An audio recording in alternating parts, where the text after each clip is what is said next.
సంఘం గోపాలపురం అనే ఈ ప్రాంతంలో మొట్టమొదట అడుగుపెట్టి వాక్య పరిచయం చేయడానికి సీమానన్న గారు నన్ను ఇక్కడికి ఆహ్వానించడం జరిగింది. పోయిన సంవత్సరం ఇంకా సంవత్సరం కూడా పూర్తి కాలేదు. ఎస్తేరమ్మ గారు అన్నగారి సతీమణి జ్ఞాపకార్థ కూడికి నేను వచ్చినప్పుడు ఇక్కడే నేను ప్రసంగం చేస్తున్నాను. అన్నగారు అక్కడ యోసేపు అన్న కూర్చున్న దగ్గరే కూర్చున్నాడు, తెల్లటి బట్టలు వేసుకొని.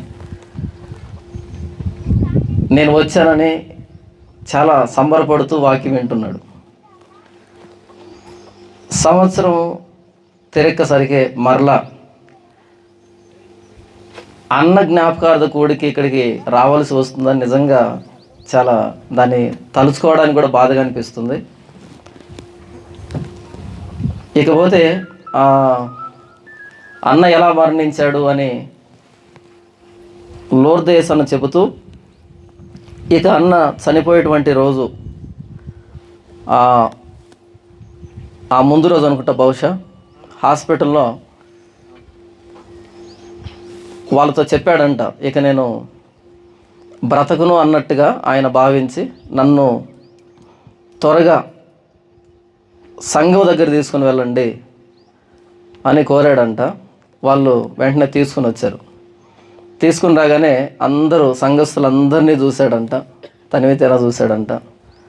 అలాగే ఇంకా పూర్తిగానటువంటి సంఘాన్ని, ఆ చర్చిని కూడా చూసుకున్నాడంట. ఆ మాట చెప్పినప్పుడు నిజంగా చాలా బాధ అనిపించింది. నిజమే,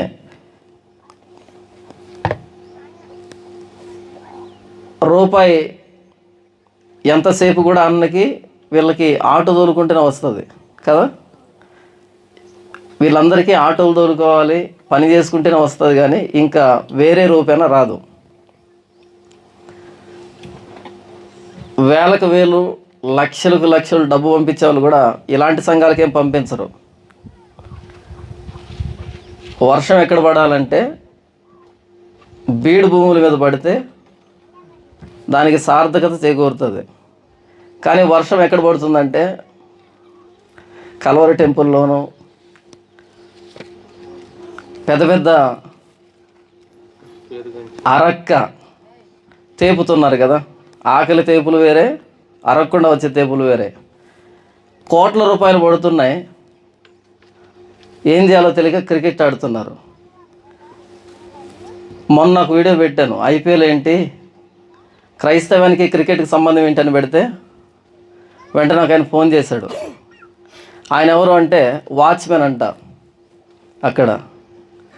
బ్రదర్, మీకు సరిగ్గా తెలియక మాట్లాడారు, క్రైస్తవానికి క్రికెట్కి సంబంధం ఏంటి, మీరే ఇలా క్రికెట్ ఆడితే సమాజం ఏమైపోతుందని మీరు ఇప్పుడు వీడియో చేశారు, మీకు తెలియదు అసలు విషయము. నేను కొత్తగా ఇక్కడ వాచ్మెన్గా జాయిన్ అయినప్పటి నుంచి చూస్తున్న విషయం ఏంటంటే, ప్రతి ఆదివారం రాత్రిపూట క్రికెట్ ఆడతారు ఇక్కడ అని అన్నాడు ఆయన. ఒక స్టేడియం తీసుకొని, గ్రౌండ్లో కాదు, రాత్రిపూట గ్రౌండ్లో ఆడలేరు, స్టేడియం తీసుకొని నెలకు లీజుకు తీసుకొని కొన్ని లక్షల రూపాయల స్టేడియం లీజ్ అంటే తమాషా కాదు. మరీ అంత సమయం లేకపోతే నెలకు కనీసం 2 సార్లైనా ఆడతారంట. అదేదో డాక్టర్ ప్రిస్క్రిప్షన్ ఇచ్చినట్టు ఖచ్చితంగా ఈ మాత్రం వాడాల్సిందే అని. అలా బలిసి ఆ నీడలో ఇలాంటి సంఘాలన్నీ చనిపోతున్నాయి. సేవ అంటే ఏంటో తెలియటం లే. మైక్ తీసుకున్నప్పటి నుంచి డబ్బు ఇవ్వండి, డబ్బు ఇవ్వండి, డబ్బు ఇవ్వండి, డబ్బు ఇవ్వండి. ఇలాంటి వాళ్ళు ఎలా అడుగుతారు? వీళ్ళకు అలాంటి ప్లాట్ఫామ్ లేదు. అలా అసంపూర్తిగా ఉన్నటువంటి ఈ చర్చను చూసుకొని ఇక ఒక సేవకుడికి ప్రాణం ఏంటి? సంఘమే కదా. ఆయన చనిపోతున్నాడు అనేదానికంటే కూడా ఇంకా పూర్తి చేయకుండా చనిపోతున్నాను అన్నదే పెద్ద బాధగా ఉంటుంది. నేను కూడా సేవకుడినే. ఒక్కో రూపాయి మిగిల్చుకొని ఒక్కో ఇటుక ఎలా వచ్చింది, సేవకుని అడిగితే ప్రతి ఇటుక వెనకాల ఉన్న చరిత్ర చెబుతాడు. వచ్చిపోయే వాళ్ళకు బహుశా తెలియకపోవచ్చు. ఐపీఎల్ అని మీరు ఇప్పుడు పోస్టర్ పెడితే మీరు స్పందిస్తున్నారు, కానీ ఎప్పటి నుంచో ఆడుతున్నారు ఇక్కడ. కొన్ని లక్షల రూపాయలు లీజుకు పెట్టి ఇలాంటి వికృతమైనటువంటి చేష్టలు ఎన్నో, డబ్బు ఎక్కువైతే వచ్చేటువంటి సైడ్ ఎఫెక్ట్లు ఇవన్నీ. కానీ ₹1 ఇచ్చేటువంటి వ్యక్తులకు తెలియాలి ఎవరికి ఇస్తున్నాం, అది ఎలా వాడబడుతుంది అని. ఒకవేళ పరిచర్య కాని దగ్గర ₹1 ఇచ్చినా సరే వాడి పాపంలో పాలుభాగస్తులం అవుతాం. పరిచర్య కాని దగ్గరికి ₹1,00,000 పంపిస్తున్నారు, తెలియదు పాపం, చదువుకున్నారు తప్ప అది వివేచన అనేది లేదు. ఇలా మోడుగా మిగిలిపోయినటువంటి ఈ చర్చను చూసి ఆయన ఎలాంటి ఆలోచనకు లోనై ఉంటాడో మనం ఊహించగలం. అయితే ఎలీషా అన్న గారు ముందుకొచ్చి నేను దానికి రేకులు వీటన్నిటికీ నేను సమకూరుస్తానని చెప్పాడు. నిజంగా చాలా ఆనందం అనిపించింది. ఎందుకంటే ఆయన చివరిసారిగా ఆ చర్చను చూసి అసంతృప్తిగా చనిపోయాడు కదా. బహుశా ఆయన మరణం దాని కప్పుకి ఉపయోగపడిందేమో అని మనం మాట్లాడుకోవాలి. ఎలీషా అన్న గారికి ఎక్కడున్నాడు, ఆయన వెళ్ళిపోయాడా? ఎలీషా అన్న గారికి నిండు మనసుతో కృతజ్ఞత తెలియజేస్తున్నాను.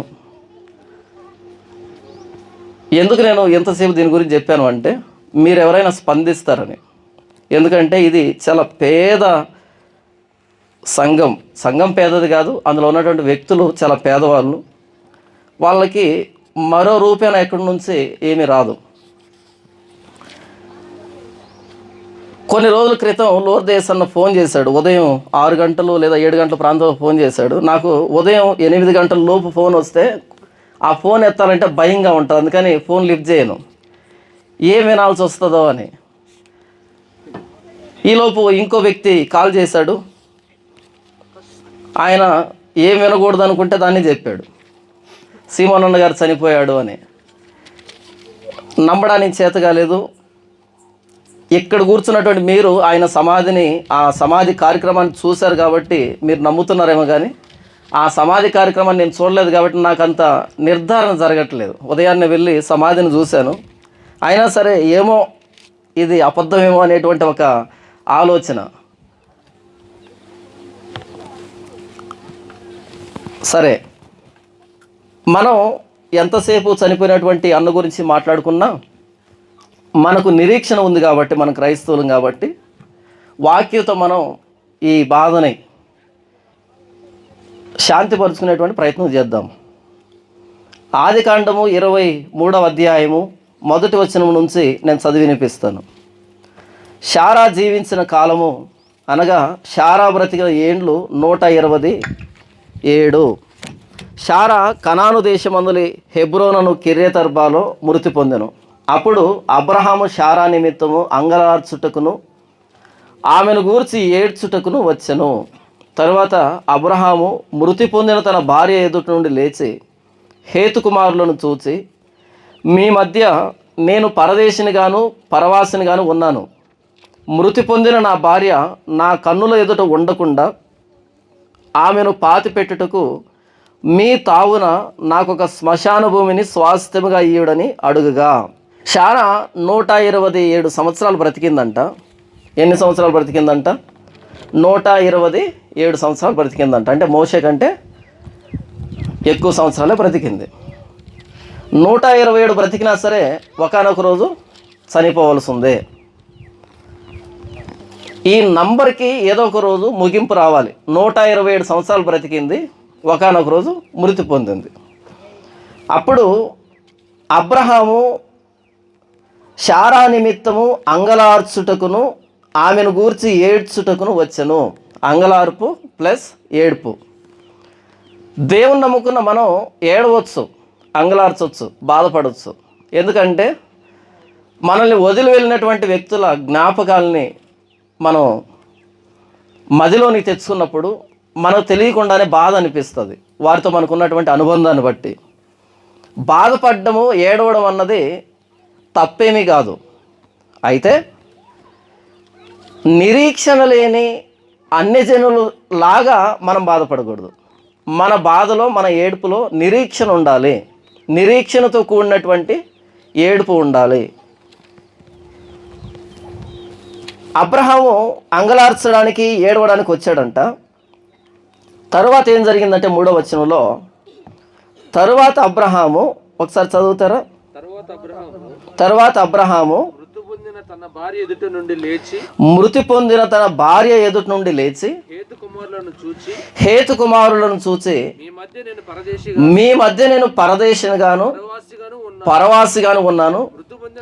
మృతి పొందిన నా భార్య నా కన్నుల ఎదుట ఉండకుండా ఆమెను పాతి పెట్టుటకు మీ తావున నాకొక శ్మశాన భూమిని స్వాస్థ్యముగా ఇయ్యుడని అడుగుగా.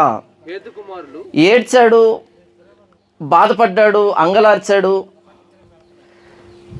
ఇదంతా జరుగుతున్న క్రమంలో అబ్రహాముకు వచ్చినటువంటి ఆలోచన ఏంటంటే, నేను ఈ కనాను దేశంలో పరదేశిగా ఉన్నాను. నేను ఈ శోక సందర్భంలో మునిగిపోతే తర్వాత జరగవలసినటువంటి కార్యక్రమం ఒకటి ఉంది.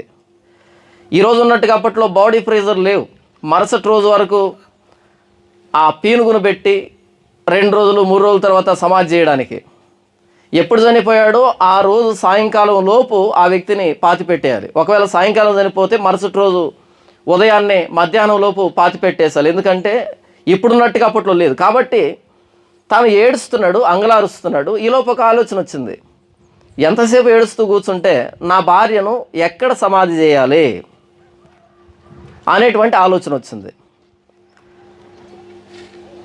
ఈయనని 12వ అధ్యాయంలో అబ్రహాము, నేను చూపించే దేశానికి నీవు వస్తే నేను నిన్ను గొప్ప జనముగా చేస్తాను, నిన్ను దీవించేవాడిని దీవిస్తాను, నిన్ను శపించేవాడిని శపిస్తాను, నిన్ను గొప్ప చేస్తాను, అనేక జనములకు నీవు ఆశీర్వాదం అవుతావు, దీవెన అవుతావు అని తీసుకుని వచ్చాడు దేవుడు.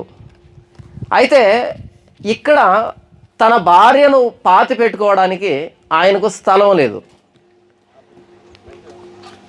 బహుశా సీమోనన్న ఆ మిగిలిపోయినటువంటి సంఘాన్ని అలా చూసినప్పుడు, చర్చిని చూసినప్పుడు, ఎందుకని నాకు దేవుడు దీన్ని కప్పుకోవడానికి స్తోమత ఇవ్వలేదు అనే ఆలోచన వచ్చి ఉంటుంది. ఈ సంఘ సభ్యులందరికీ వచ్చి ఉంటుంది. ఇంకా అది మెదులుతూనే ఉంటుంది. ఎన్ని మాట్లాడుకున్నా బయటికి, లోపల మాత్రం ఆయన గొప్ప సేవ చేశాడు, అది చేశాడు, ఇది చేశాడు. ఓకే, మరి పైన కప్పు ఎందుకు ఇవ్వలేదు? మీకు కప్పు ఇవ్వలే, కానీ ఒక దేశం నుంచి మరో దేశానికి మొత్తం కుటుంబాన్ని తీసుకుని వచ్చినటువంటి అబ్రహాము భార్యను పాతి పెట్టుకోవడానికి 6 అడుగులు భూమి ఇవ్వలే. మీకు ఇచ్చాడా? ఉదయాన్నే సమాధిని చూశాను కదా. మీరు గొప్ప వాళ్ళ, అబ్రహాం గొప్పవాడా?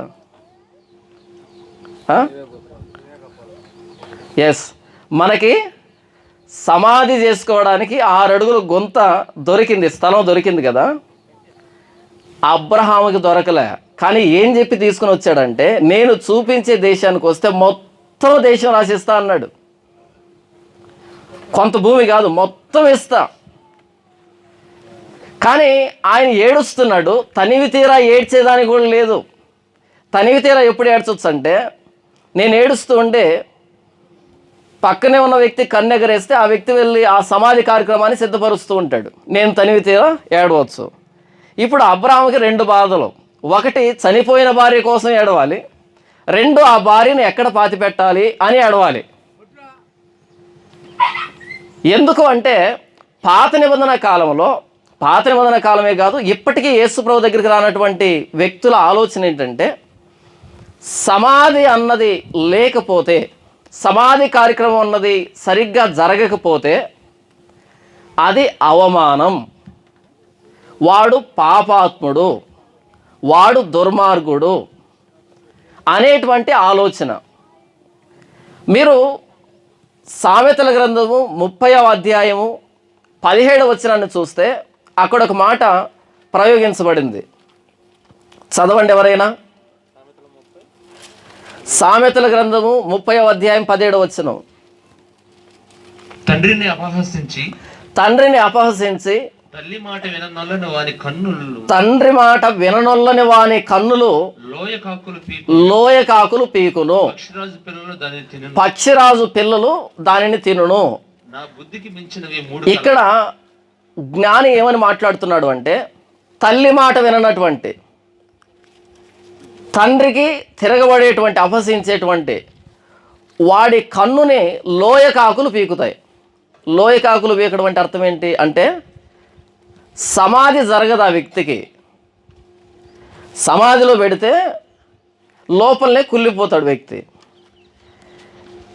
ఎవడైతే తల్లిదండ్రుల మాట వినడో, మనకు నిర్గమకాండంలో నీ తల్లిని తండ్రిని సన్మానిస్తే అప్పుడు నీవు దీర్ఘాయుష్మంతుడు అవుతావు అని వాగ్దానంతో కూడుకున్నటువంటి ఆజ్ఞల్లో మొదటిది అది.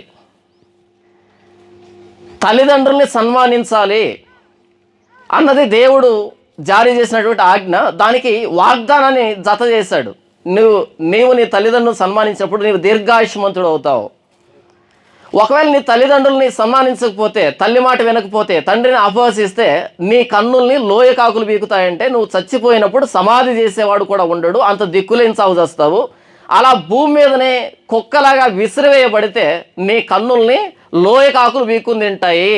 అంటే అవమానకరమైనటువంటి మరణం నీకు ప్రాప్తిస్తుంది అని చెప్పాడు జ్ఞాని.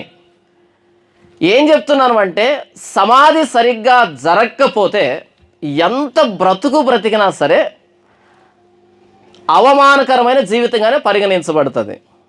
ప్రసంగి 6వ అధ్యాయం 3వ వచనంలో జ్ఞాని అయిన సొలొమోను ఒక అద్భుతమైనటువంటి విషయాన్ని చెబుతున్నాడు. ఒకసారి చూద్దాం. ఒకడు 100 మంది పిల్లలను కని దీర్ఘాయుష్మంతుడై చిరకాలము జీవించినను అతడు సుఖానుభవమును ఎరుగకయు తగిన రీతిని సమాధి చేయబడకయు ఉన్న ఎడల వాని గతి కంటే పడిపోయిన పిండము యొక్క గతి మేలు. ఎవరి గతి అంట? తగిన రీతిని సమాధి చేయబడకుండా ఒకడికి జరిగితే, అలాంటి కార్యక్రమం జరిగితే వాడికంటే పడిపోయిన పిండము యొక్క గతి మేలు. తగిన రీతిని సమాధి అన్నది గౌరవప్రదంగా భావించేవాళ్ళు పాత నిబంధన ప్రజలు, ఇప్పటికీ మనం కూడా చాలామంది. ఒక ఉదాహరణ చూపెడతాను. 2వ దినవృత్తాంతముల గ్రంథము 21వ అధ్యాయము 15 నుంచి నేను చదివి వినిపిస్తాను. వారు యోధాదేశం మీదకి వచ్చి దానిలో చొరబడి రాజనగర్ నందు దొరికిన సమస్త పదార్థములను అతని కుమారులను భార్యలను పట్టుకొని పోయారు. ఎవరి గురించి మాట్లాడుతున్నా అంటే యెహోరాము అనేటువంటి యెహోషాపాతు కొడుకు గురించి మాట్లాడుతున్నాడు ఇక్కడ. అతని కుమారులలో కనిష్ఠుడైన యెహోయాహాజు తప్ప అతనికి ఒక్క కుమారుడైన విడవబడలేదు. ఇదంతయు అయిన తర్వాత యెహోవా కుదరజాలని వ్యాధి చేత అతనిని ఉదరమును మొత్తినందున 2 సంవత్సరములు వ్యాధి బలమగుచు వచ్చి ఆ వ్యాధి చేత అతని పేగులు పడిపోయి బహువేదన నొందుచు అతడు మరణమయ్యను. అతని జనులు అతని పితరులకు చేసిన ఉత్తర క్రియలు అతనికి చేయలేదు. అంటే దేని గుర్తంటే దేవుడు ఆ వ్యక్తిని కొట్టాడు, దేవుడు ఆ వ్యక్తిని శిక్షకు అప్పగించాడు. కాబట్టి చనిపోయేటప్పుడు సుఖం లేదు, చనిపోయిన తర్వాత అతనికి అందరికీ జరగవలసిన ఏర్పాటు చొప్పున ఉత్తర క్రియలు జరగలేదు. 20వ వచనంలో అతడు ఏలనారంభించినప్పుడు 32 ఏళ్ల వాడు యెరూషలేములో 8 సంవత్సరములు ఏలి ఎవరికి ఇష్టం లేని వాడై అతడు చనిపోయాను. రాజుల సమాధుల్లో కాక దావీదు పురమందు వేరొక చోట జనులు అతన్ని పాతిపెట్టరే. అతడు ఎలా పరిపాలించాడంటే ఎవరికి ఇష్టం లేనటువంటి పరిపాలన చేశాడంట. కాబట్టి చనిపోయినప్పుడు రాజుల సమాధిలో కాకుండా వేరో చోట ఆ వ్యక్తిని పాతిపెట్టారు. అంటే అవమానకరమైనటువంటి కార్యక్రమం చేశారు. సమాధేమో జరిగింది, కానీ ఆయన రాజుల సమాధిలో కాకుండా వేరో చోట. మిగిలిన రాజులకు జరగవలసినటువంటి ఆ ఉత్తర క్రియల వ్యక్తికి జరగలేదు. ఎందుకంటే ఎవరికి ఇష్టం లేని వాడే ఆ వ్యక్తి బ్రతుకుతూ వచ్చాడు. ఇర్మియా గ్రంథము 22వ అధ్యాయము 17వ వచనం నుంచి, అయితే నీ దృష్టియు నీ కోరికయు అన్యాయముగా లాభం సంపాదించుకున్నట్టు ఎందే నిరపరాధుల రక్తం ఒలికించుట ఎందే నిలిచి ఉన్నవే. నిరపరాధుల రక్తాన్ని చిందించడానికి, అన్యాయంగా సంపాదించుకోవడానికే ఆయన ఆలోచిస్తున్నాడంట. అందుకొరకే నీవు జనులను బాధించుచున్నావు, అందుకొరకే బలాత్కారం చేయుచున్నావు. కావున యోషియా కుమారుడు యెహోయాకీనును యోధారాజును గూర్చి యెహోవా ఇలాగ సెలవిచ్చుచున్నాడు. జనులు అయ్యో నా సహోదరుడా, అయ్యో సహోదరి అని అతని గురించి అంగలార్చరు. అయ్యో నా ఏలినవాడా, అయ్యో శోభావంతుడా అని అతని కొరకు అంగలార్చరు. అతడు యెరూషలేము గుమ్మముల ఆవలికి ఈడవబడి పారవేయబడి గాడిద పాతిపెట్టు రీతిగా పాతిపెట్టబడును. గాడిదని ఎలా పాతి పెడతారు? గాడిద చనిపోయింది అనుకోండి, ఎలా పాతి పెడతారు? పాతి పెట్టరు. వెనక రెండు కాళ్ళు కట్టి ఈడ్చి ఊరి బయట పడేస్తారు. అది గాడిద పాతి పెట్టబడే రీతి. ఈ యెహోయాకీను అని వ్రాయబడింది కదా, ఈ వ్యక్తి చనిపోయినప్పుడు ఇతని గురించి ఎవరు అంగలార్చరు. ఇతనికి సమాధి ఎలా జరుగుతుందంటే గాడిద పాతి పెట్టబడు రీతిగా సమాధి జరుగుతుందంటే ఈడ్చి పడేస్తారు. ఎందుకు ఇదంతా జరిగిందంటే నీ ఆలోచన నిరపరాధులను దోచుకోవాలని, రక్తం చిందించాలని, రక్తం ఒలికించాలని, అంటే దిక్కులేని సాగు చనిపోతావని దేవుడు చెప్తున్నాడు. ఇంతవరకు నేనేం చెప్పాను అంటే ఒక వ్యక్తి ఎంత బ్రతికినా సరే ఆ వ్యక్తికి సమాధి కార్యక్రమం, ఆ ఉత్తర క్రియలు అన్నవి సరిగ్గా చేయకపోతే ఆ వ్యక్తి జీవించిన జీవితం అవమానకరం. ఎవరైనా ఎన్కౌంటర్లో చనిపోయారనుకోండి, మనం ఆ వ్యక్తిని గురించి ఎలా ఆలోచిస్తాం? చాలా తక్కువగా ఆలోచిస్తాం. ఎందుకంటే అలా చనిపోకూడదు. కనుక అబ్రహాము శారా కోసం ఏడుస్తున్నాడు. వెంటనే నేను ఎంత ఏడ్చినా సరే నా భార్యను పాతి పెట్టుకోవడానికి స్థలం లేదే. ఇంకో ఆలోచన ప్రారంభమైంది. ప్రశ్న ఏంటంటే మొత్తం దేశాన్ని ఇస్తానని తీసుకుని వచ్చి కనీసం భార్యను పాతి పెట్టుకోవడానికి స్థలం ఇవ్వలేదేంటి దేవుడు? ఇది నాకు వచ్చిన ప్రశ్న. అబ్రహాంకి రాలే. వాగ్దానం చేసిన వాడు నమ్మదగిన వాడు, నీతివంతుడు అని దూరం నుండి చూసి ఆయన ఇచ్చాడు దేశాన్ని. ఆయన ఇస్తా అన్నాడు, ఆయన ఇచ్చాడు దేశాన్ని. ఎక్కడిచ్చాడు? 400 సంవత్సరాల దూరంలో ఇచ్చాడు. ఎంత దూరంలో ఇచ్చాడు? ఆయనకి కుమారుడు పుట్టి, ఆయనకు కుమారుడు పుట్టి, వాళ్ళకి పిల్లలు పుట్టి, వాళ్ళంతా ఐగుప్తుకు వెళ్ళి ఐగుప్తులో బానిసత్వం జరిగించి అటు తర్వాత మోషే నాయకత్వంలో వాళ్ళు వచ్చి ఆ దేశాన్ని స్వతంత్రించుకోవడం. యెహోషువ నూలు దారాన్ని తీసుకొని దేశాన్ని విభాగించడం. 400 సంవత్సరాల తరువాత అంత దూరంలో ఆ వాగ్దాన నెరవేర్పును చూచి వందనం చేసి నమస్కారం చేసి మృతి పొందారంట. ఎవరికైతే వాగ్దానం చేయబడిందో వాళ్ళు వాగ్దానాన్ని ఎదురుగా అనుభవించలే. మీరు బైబిల్లో చూడండి, వాగ్దానాలు బోల్డంతమంది వ్యక్తితో దేవుడు చేశాడు, కానీ వాళ్ళు ఎదురుగా ఎవరు అనుభవించలే. కానీ దూరం నుండి చూసి నమస్కారం చేసి వాగ్దానం చేసిన వాడు నమ్మదగిన వాడు, నీతిమంతుడు. తమాషా చెప్పమంటారా? వాగ్దానం చేయబడిన వ్యక్తులకి వాగ్దానం నెరవేర్పు జరగలే. కానీ ఈరోజు యూట్యూబ్ పుణ్యమా అని ప్రతిరోజు ఒక వాగ్దానం. ఎప్పుడు వాగ్దానాలు? ఎంత గొర్రెలు వచ్చారంటే క్రైస్తవులోనికి. ఒరే నువ్వేమన్నా దేవుడువా? నువ్వు ఛానల్ పెట్టావు, నీ భార్యని నీ కూతుని అందరిని తీసుకొచ్చి పడేసావు, ఈ సొల్లుగాళ్ళందరూ చూస్తున్నారు, అలాగే నీ సబ్స్క్రైబర్లు వచ్చారు. నువ్వు దేవుడు ఆ రోజుకు ఒక వాగ్దానాన్ని ఇవ్వడానికి? ఎవరు వాగ్దానం చేయాల్సింది? దేవుడు కదా. ఈ దిన వాగ్దానం ఎవరికి నెరవేరిందా? నెరవేరలే కదా. ఏదో ఒకటి వాళ్ళకు సంతోషం వచ్చేటువంటి మాట చూపెడుతూ ఉంటే మనల్ని విడిచిపెట్టి పోరు. అలా బిస్కెట్ వేస్తే మన చుట్టూనే తిరుగుతూ ఉంటుంది. అది బిస్కెట్ వేయలేదనుకో ఇంకొకటి వేస్తే అక్కడికి వెళ్తుంది. కాబట్టి మన చుట్టూ తిరగాలంటే అది అయిపోయినప్పుడు మరలా ఒక బిస్కెట్. ఈ దిన వాగ్దానం చేయబడిన వ్యక్తులకే వాగ్దానం నెరవేర్పు జరగలే. నువ్వు దేవుడువా? రోజుకొక వాగ్దానం ఇస్తావా? పోనీ వీళ్ళైనా అడగొద్దు, అడగరు. డిసెంబర్ 31 వస్తుంది చూడండి. ఇక ఏమి హంగామా. ఇప్పటికే వచ్చేసాయా వాగ్దానాలు? ప్రింట్ అయిపోయా? ప్రింట్ అయిపోయాయి. ఎవరు ప్రింట్ చేశారు? దేవుడైతే కాదు కదా.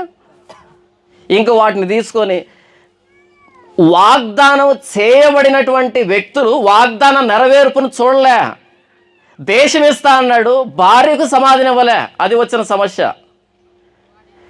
నీకు ఒక దేశాన్ని ఇస్తానన్నాడు. ఏంటి ప్రభువా దేశం ఎందుకంటే, ఒక్కసారి ఆకాశం వైపు చూడు, ఎంచు. నేను ఎంచలేను ప్రభువా, అంతమంది పిల్లల్ని ఇస్తా. ఎప్పుడు ఇచ్చాడు? ఆకాశం వైపు చూపించి నక్షత్రాలు ఎన్నున్నాయో, సముద్రపు ఇసుక ఎంత ఉందో అంతమందిని ఇస్తా నీకు. ఇచ్చాడా? ఒక్కడినిచ్చాడు. కానీ వాళ్ళు చాలా దూరం చూశారు. వాళ్ళు వాగ్దానాన్ని చూడలే. వాగ్దానం చేసిన వాడు నమ్మదగిన వాడు, నీతిమంతుడు. వాగ్దానం కాదు కావాల్సింది, వాగ్దానం చేసిన వాడు కావాలి. ఈరోజు చేసిన వాడు వద్దు, మనకి వాగ్దానమే కావాలి. ఎంత మార్పు వచ్చేసింది కదా. వాగ్దానం చేసిన వాడిని అర్థం చేసుకుంటే ఎదురుగా ఏమీ లేకపోయినా సరే ఆనందంగా బ్రతకగలుగుతాము. వాగ్దానాన్ని నమ్ముకుంటే ప్రతిసారి నిరుత్సాహమే. నేను ఎందుకు ఈ మాట చెప్తున్నాను అంటే, దేశాన్ని ఇస్తా అన్నాడు, ఈయనకు 2 ఏడుపులు వస్తున్నాయి. ఒకటి శారా చనిపోయింది, ఒక ఏడుపు అయితే ఈవెన్ ఎక్కడ పాతి పెట్టాలన్నది రెండో ఏడుపు. మన మధ్యతరగతి కుటుంబాల్లో, మన అట్టడుగు స్థాయి జీవితాల్లో మనిషి చనిపోయాడు అనే కంటే ఆ చనిపోయిన వ్యక్తికి కార్యక్రమాలు ఎలా చేయాలో అనేది పెద్ద బాధ. ఎందుకంటే ఎప్పుడు చనిపోతారు మన కుటుంబాల వ్యక్తులు అంటే, ఎప్పుడైతే రూపాయి జేబులో ఉండదో అప్పుడే చచ్చిపోతారు అందరూ. ఎప్పుడైతే రూపాయి జేబులో ఉండదో అప్పుడే జబ్బులు వస్తాయి. ఆ వచ్చిన జబ్బులు కూడా చిన్న చితక జబ్బులు రావు, పెద్ద పెద్ద జబ్బులు, మన తలకు మించిన జబ్బులు వస్తాయి. ఆ వ్యక్తిని హాస్పిటల్ తీసుకుని వెళ్తే అంత ఉచిత వైద్యమైనా సరే, ఏది గవర్నమెంట్ ఆసుపత్రికి కదా మనం వెళ్తాం, ప్రైవేట్కి వెళ్తామా? లేదు కదా. గవర్నమెంట్ ఆసుపత్రికి వెళ్తే అక్కడ వాటర్ బాటిల్ కొనుక్కోవడానికి మనం ఇంటి దగ్గర తీసుకుపోయినా 1000 రూపాయలు ఖర్చు అయిపోతాయి. వాటర్ బాటిల్కి, పేస్టులకి, బ్రష్లకి, సబ్బులకి, ఈ చిన్న చిన్న వాటికి 1000 రూపాయలు ఖర్చు అయిపోతాయి. ఏది ఉచితంగా ట్రీట్మెంట్ ఇచ్చినా సరే. అక్కడ ఎలాగుంటుందంటే, ఈరోజు వ్యక్తిని అక్కడ జాయిన్ చేసి ఒక స్కానింగ్ తీసి రిపోర్ట్ రేపు వస్తుంది. ఒక వ్యక్తిని తీసుకుని వెళ్ళాను నేను మా చర్చ్ నుంచి. ఆ వ్యక్తికి స్కానింగ్ తీశారు. ఆ స్కానింగ్ రిపోర్ట్ ఎప్పుడు వచ్చిందంటే, ఆ వ్యక్తిని అంబులెన్స్లో వేసుకొని ఇంటికి వెళ్తున్నాం. సగం దూరం వచ్చాం, చచ్చిపోయాడు.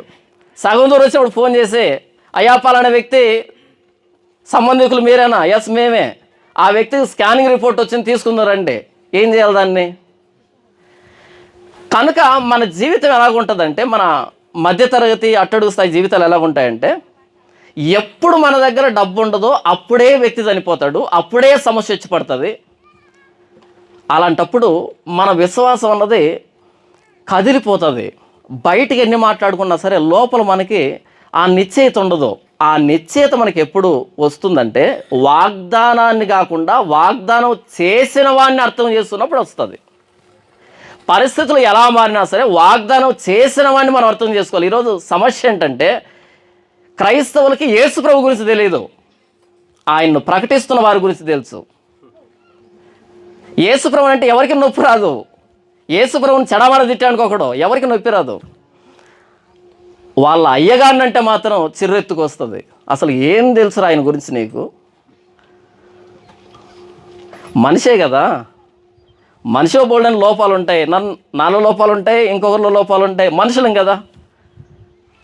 అసలు ఏం తెలుసురా నీకు ఆయన గురించి? నాకెందుకు తెలియాలి? నాకు తెలియాల్సింది ఎవరి గురించి? ఆయన గురించి కదా. క్రైస్తవులకి ఆయన గురించి తెలియదు. ఈ మధ్యలో ఉంటారు చూసా, వీళ్ళ గురించి బాగా తెలుసు. ఆయన ఎంత ప్రార్థనాపరుడు. అయినా ప్రార్థన కనిపించేటట్టు ఎందుకు చేసుకుంటున్నావు? వేషధారణ కాదు. వాగ్దానం ఎవరికైతే చేయబడిందో ఆ వాగ్దానం చేయబడిన వ్యక్తులు ఎందుకు ఏడుస్తున్నారంటే, ఎక్కడ పాతి పెట్టాలి నా భార్యని? అబ్రహాం బాధ మీకు అర్థమైందా? మీకు ఈ బాధ లేదు కదా. ఆయన చనిపోయాడని తెలియగానే అక్క పక్కనే తీయండి అని చెప్పుంటారు, అవునా? అక్క పక్కనే తీయండి అని చెప్పుంటారు. వెళ్ళి అక్కడ తవ్వారు. కానీ అబ్రహాంకి అది లేదు. అబ్రహాం కుటుంబంలో అంతకుముందు ఎవరు చనిపోలే. మొట్టమొదటి వ్యక్తి శారా గారు. అంతకుముందు ఎవరైనా చనిపోయి ఉంటే ఈ ఏడుపు వచ్చిండేది కాదు. మొట్టమొదట శారా చనిపోయింది. ఇప్పుడు శారా చనిపోయిందని ఏడుస్తుండేటప్పటికి ఇంకో బాధ తగులుకుంది. ఎక్కడ బాతి పెట్టాలి ఇవన్నీ? ఎందుకంటే ఈ దేశం నాది కాదు, నేను పరదేశిని, పరవాసిని. దేవుడేమో దేశాన్ని ఇస్తా అని చెప్పాడు, దేశం ఇవ్వలే. ఏం చెప్పాడు మరలా అబ్రహాము? అమోరీయుల అక్రమం ఇంకా సంపూర్ణం కాలే, నీ 4వ తరం వాళ్ళు వచ్చి దీన్ని స్వాధీనపరుచుకుంటారు. ఇప్పుడు సమాధి ఎక్కడా? చనిపోయింది అనే బాధ కంటే సమాధి ఎక్కడా అన్నది పెద్ద బాధ.